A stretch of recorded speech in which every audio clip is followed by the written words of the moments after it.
Keller. I actually graduated from South Lake High School back in 1995 when 1709 was just a two-lane road and all of this was pasture and open fields. So I'm kind of a lifelong resident of this area. I met my beautiful wife, Jennifer Randklev, in high school. She's 16 years old. Those are my, well, I don't know where Teddy is, but my beautiful kids are over here. Allie, raise your hands. Lula! And then Peanut's over there somewhere, Teddy. And so I graduated from South Lake Carroll High School. I enlisted in the Army for 6 years. That was a really good opportunity for me. I was kind of a knucklehead in high school, and so there was a lot of character shaping that went on. But it also gave me the GI Bill and then the Hazelwood Act, which more or less paid for my undergraduate, my PhD. And then I was hired shortly thereafter at Texas A&M University. I work out of the AgriLife Research and Extension Center in North Dallas. If you don't know where that's at, it's about 45 minutes east from here. I run a water quantity lab, and so what I do is I focus on aquatic species and trying to basically reconcile and find how we can use water as humans, but at the same time leave it up in the streams, rivers, and lakes for wildlife. I've been doing that for about 10 years. I run basically undergraduate, graduate students through my lab. It's a pretty slick deal for them because what it allows them to do is work on projects and then at the same time do employment afterwards with some of the state and federal resource agencies. So it's kind of a slick deal they can get into. So the big reason is why am I running for school board, and there's a couple of them. So my oldest Ellie's had some learning challenges that we pretty much fought with KISD for a better part of 3 years. And I liken it to trying to get go through an insurance claim process where they fight you and they fight you and they fight you, and that's just starting to wrap up now. And it's not because KISD's bad, right? They have one of the best special needs programs, but it's how to get into that program that can be a challenge, and that's a challenge that I think a lot of parents have faced, at least some of the parents that we've talked to on this journey. So, one of the things that we want to do is be an advocate for that community. I think the community is often underrepresented, certainly not well funded, and so we want to make sure that we're able to advocate for them. Another reason is I'm a big nerd, so science is kind of my passion. And I think, we have, like Keller Harville, they have a STEAM academy, right? And so what would be nice is to see more academies like that in Keller, or perhaps changing the curriculum a little bit so that we teach things within a framework of STEAM, right? And so it's not that we have to talk about science and engineering, but we should change basically how we think about how we acquire knowledge, right? We should be thinking about training our kids to be lifelong learners, right? Not just memorizing a bunch of information that they don't really understand what it means. And the next thing is my kids are blessed, they're multilingual, and so I think that's important. Now, whether or not they use Spanish later on in life, I do think it's good for their cognitive abilities, right? It makes them, again, passionate, lifelong learners, and I think we should offer those opportunities to all kids that want it, right, within the Keller ISD footprint. And I know that there's a school, I think it's Freedom Elementary, that is starting a pilot program with this kind of immersion type policy or program, and so that's something that I'm going to be an advocate for. And then I think probably the most important thing is communication. So as many of you know, COVID has tested us as a community, right? And I think a lot of the issues and angst and some of the turmoil that might be happening right now is because the district hasn't done a great job communicating with individuals, with both parents and teachers and staff. And and the job that I do a lot of policy work, and 95% of the issues really can be reconciled if you would just sit people down and they can have a conversation. Now, does that mean that they're going to agree on everything? Absolutely not. But, my experience is we're a lot more alike than we are different, and it just takes us sitting down to kind of find out where that similarity and those shared interests are. And I hope to bring that if elected. So that's my spiel.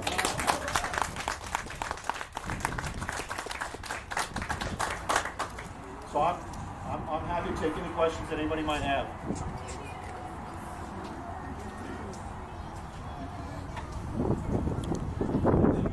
Sure. Like the board right now,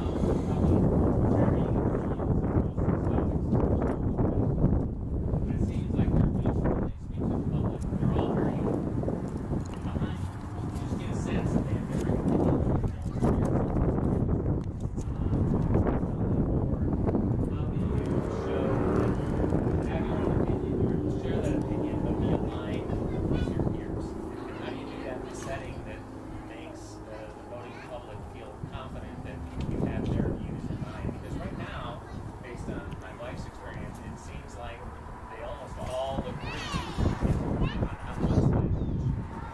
Sure. So, I can't really speak to kind of how that all kind of pans out behind the scenes. I do know that they have, in some case, if you talk to them individually, they may have an opinion one way, right? But then when they get up on the dais and they vote, it's by consensus oftentimes. And part of what might be driving that is the reality is, that board is supposed to reflect the entire community, right? So when we say, like, in our campaign literature, we're talking about all the kids, it's all 35,000 kids, right? And so while you might have a personal belief about a particular situation, they're probably reconciling what's best for the community as opposed to a small group of people here or a small group of people there. I think another thing that the board could do better, and what I hope to do if we're elected, is to spend more time in the community. There's no reason why, if the mayor of Keller or our superintendent, goes out and does these monthly coffee talk type things, that our trustees can't do the same thing. We're elected officials, right? And so they should be out in the community. They should be talking to individuals. They should be listening to their concerns. They may not agree with it, right? But at the very least, they're there to hear folks basically talk about their issues, their problems, and then to celebrate their success, right? And that's what they should have, what should happen in my mind, and what I hope to do if elected.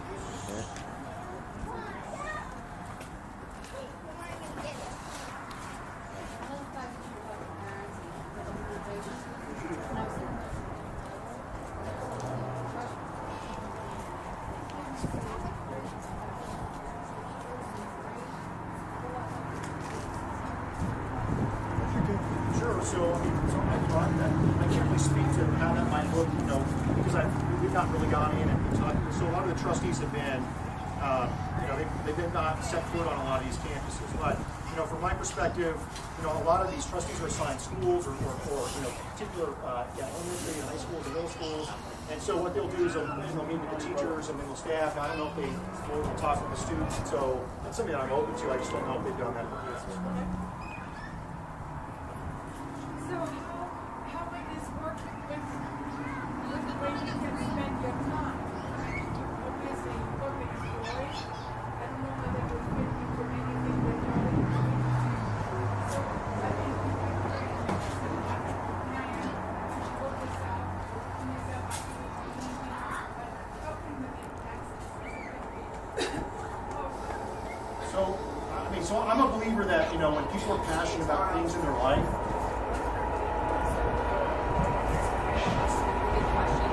can you repeat the question? So her question was...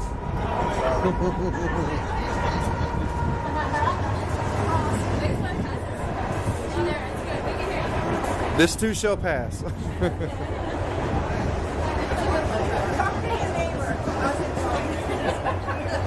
And this train's going to be like 900 cars long, right?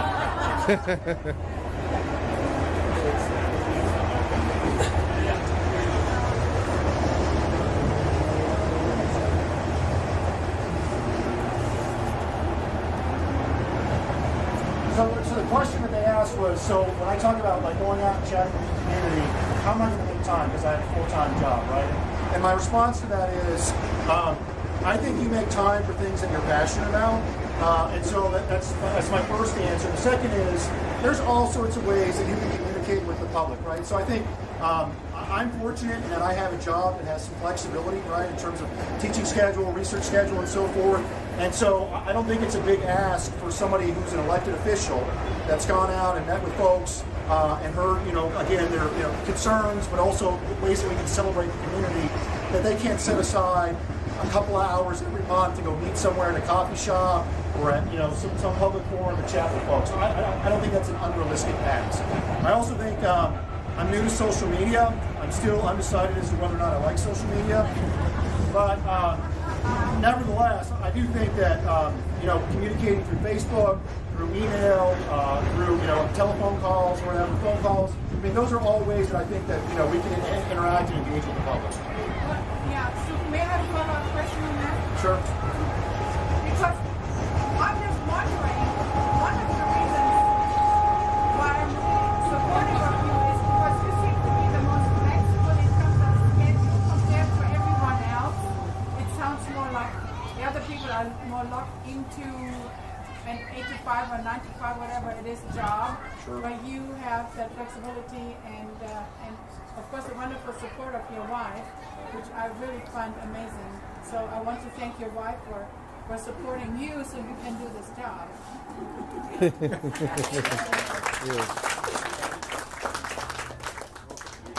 I mean, so again, I've got a flexible job. Some of it is, so like during the summertime, I do a lot of field work. I'm a field biologist, and so, if I do take calls, it might be out in places like on the Rio Grande or in kind of more exotic locations within the state. So I'm going to cut to you. Yeah. Search you down. See just live stream.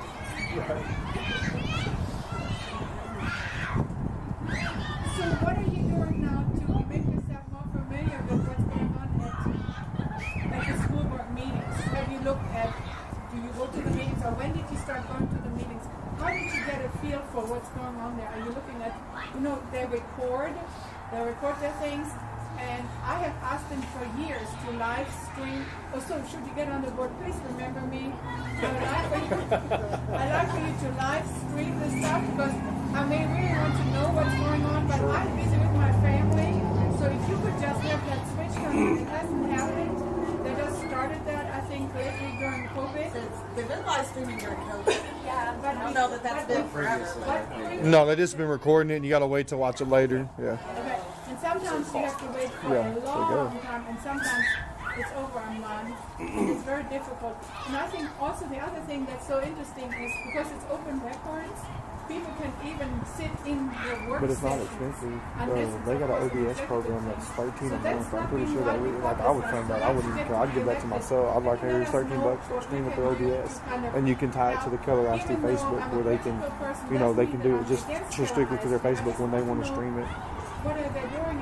I mean, I can bring that up to them. I don't have a problem with that. Oh, that way it's cheap and it's easy to And we use. get our 3-minute or 2-minute or 1-minute time.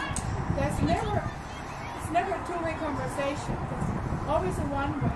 And the other problem that I have is when I want to prepare myself to speak to the board and I prepare for 3 minutes, they can change that at their discretion at any time. So it would be really helpful for me when I sign in that at that moment that they tell me, I don't know at what point, but I want to be able to restructure what I want to say. So if you can let us know sooner when it's time for us to speak, because there are usually other presentations. So I guess by the time you have 10 people sign up, it cuts it back. So if you can kind of let the community know, do you know what I'm talking about? So maybe by the time, so that the people feel it's more fair, because I know this one lady is very upset about not being able to talk for her 3 minutes, and she didn't know the rule. So if they could let us know such a thing like, but if we have 10 speakers sign up, it reduces it to 2 minutes. If we have 30 people sign up, it reduces it to 1 minute. That kind of mechanism, because it's not a personal thing. I don't think the KISD would make this a personal issue, because I think it's just a mechanism. So I think that needs to be communicated. So on that topic, so she was talking about like the time. So at the last board meeting, for those of you that attended, a lot of folks thought they would have 5 minutes to speak, and then it got reduced down to about a minute, right? And so as a parent that showed up at a board meeting and then talking with folks afterwards, regardless of what the issue is, right? They spent time that day, a lot of emotional energy, crafting basically whatever their response was. Again, this is not about the issue, it's just about respecting people that took time out of their day to go talk to the board, right? And so, again, I don't know the mechanics behind why it went from 5 minutes to a minute.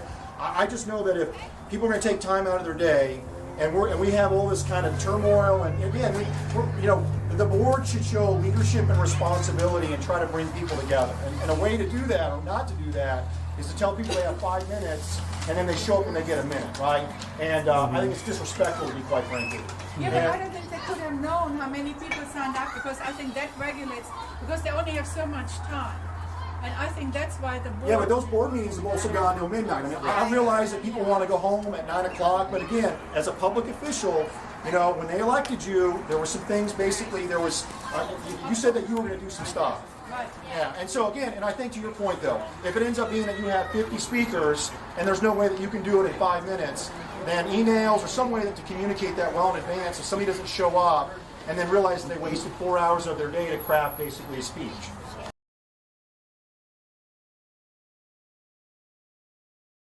We don't have anything. And so we've got 30 some odd days left till the end of school.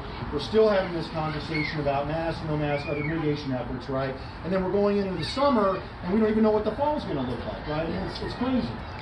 Right. I mean, and TEA even came out on their own site and said, hey, we're giving full latitude to any and all schools, whether you want to take the mask off or make it optional or make, if you want to do personal choice. And it's like, they know about that. I've emailed that to Dr. Westphal and got a response back. I said no, and I don't give him no leeway. No, this is exactly what it says. There's no lawyers need to be involved. You just need to grow a pair. He doesn't like me because I call him to the court. This is ridiculous. We shouldn't be doing this to kids. You say you care about the kids. If I wanted to be funny, I could be petty and say, well, remember No Child Left Behind? When we were doing the No Child Left Behind, how many's getting left behind? My son's one of them. I know that you're one man, but I think that I can maybe speak for most of us that we just want to know that you would be an advocate for our voices in those situations where it's a parent choice. Yeah. And even when Governor Abbott came out with the executive order, it has been so misinterpreted, and so we need our voice to be heard. Absolutely. To Dr. Westphal, so that we can advocate for our children. But like I said before, it's going to take more than just one board member. It's going to take people showing up to the board meetings. It's going to take basically people emailing the other trustees, right? Emailing the administration. I mean, it's going to take a collective and a group effort, right? It just can't be, we're going to elect some person, they're going to get on the board and all the problems are going to go away, because that's not the case at all, right? I mean, You're not a miracle worker. As long as I think they're just saying, I have older kids, so they're about to be out. I don't have any more kids after that in the public school. But I think they're just trying to say, as long as you don't just stick to yourselves and be y'all against the community, against the And if there's something, that's not right, just be honest with us, make sure it's what we and not get in a fight with the trustees or whoever's board. Just let us know the truth. Absolutely. See how we can fix something there, until maybe somebody, has a good idea. Absolutely. That would help. And again, I have kids in the school district, right? And so you sort of have to speak the truth, whether it's good, bad, or otherwise. I mean, I just, I wanted to run this campaign that if my kids, were able to come back, in the past, the future, whatever, and look at this, that they could be proud of what this was and maybe what their dad did on the board. And so, I mean, that's exactly how I'm going to do it myself. Absolutely. Legacy. Yeah. So I may be the only one here that doesn't have a child in the school district. So how are you reaching out to people like me, the older population, to get them to vote for you? So a couple ways. So you may not have kids in the school district, but you may have family that lives in the school district whose grandkids go in the school district, right? Right. Yeah. So Not me personally. And so not you personally, but there are, Right. there is a portion of the population who have moved here so they can be next to family who have kids in the school district. And so obviously, that's an easier sell for them. But at the same time, people move here because of it is an exceptional school district, right? They choose to come here, and with that, again, property values go up. If you're on a fixed income or stuff, that may be a little bit painful, but at the same time, when you get ready to sell your house, right? There are a lot of folks that are making 10 or 15% on their home when they get ready to sell, right? And so, those are selling points that I think, I would hope that people would take into consideration. Again, nobody likes to pay high property taxes, but again, if the school district is exceptional, or it's one that folks want to come into or move out of state to come here for the school district, then I think that's added value to the property that you're concerned about. Well, what I was getting to is, how is your campaign reaching those voters Same, that so don't pay attention to the school because they don't have, Sure. they're all, like we talked about before, they're only access or So we're exposure talking to it is. So we're talking to is anybody. the I mean, so we're out right now, knocking on doors, engaging with whoever is willing to talk with us. And so it doesn't matter whether you have kids in the school district or not. We just want to chat with you and see and kind of raise some of the issues that are going on in the district, see what your issues are, and then hopefully convince you that even if you don't have kids, that it's still worth your time to show up in May and pull the Will lever. still affect your taxes. Yeah, absolutely. You still want to know. He's got a very valid point with these. We live in Bluffs, and a lot of the houses built for bigger houses, and they're older couples who are retired, and again, there's copious amounts of taxes, but they really want to know how is this going to affect my friends' children, or I've got children, and they've already graduated, but again, they've got children. What is it about you that stands apart from the other candidates? I mean, your passion, Sure. your aspiration. So, you know, first, again, I have kids in the district, but I also see kids that show up to my program, right, that come from districts like Keller ISD or South Lake or wherever. And so I've got, from my perspective, a unique kind of view in terms of what they look like when they start the process and what they look like when they come out of the process, right? And so I don't think anybody on the school board has that perspective whatsoever. And so, you know, there are things that I see with college kids that are showing up that clearly there was something that happened at K through 12 that we need to have conversations about, right? And so we've been talking a lot about like the 3 R's, reading, writing, and arithmetic, right? And from my perspective, those are things that we need to maybe kind of double down on and kind of refocus on, because the reality is I've got kids that are showing up, you know, in my graduate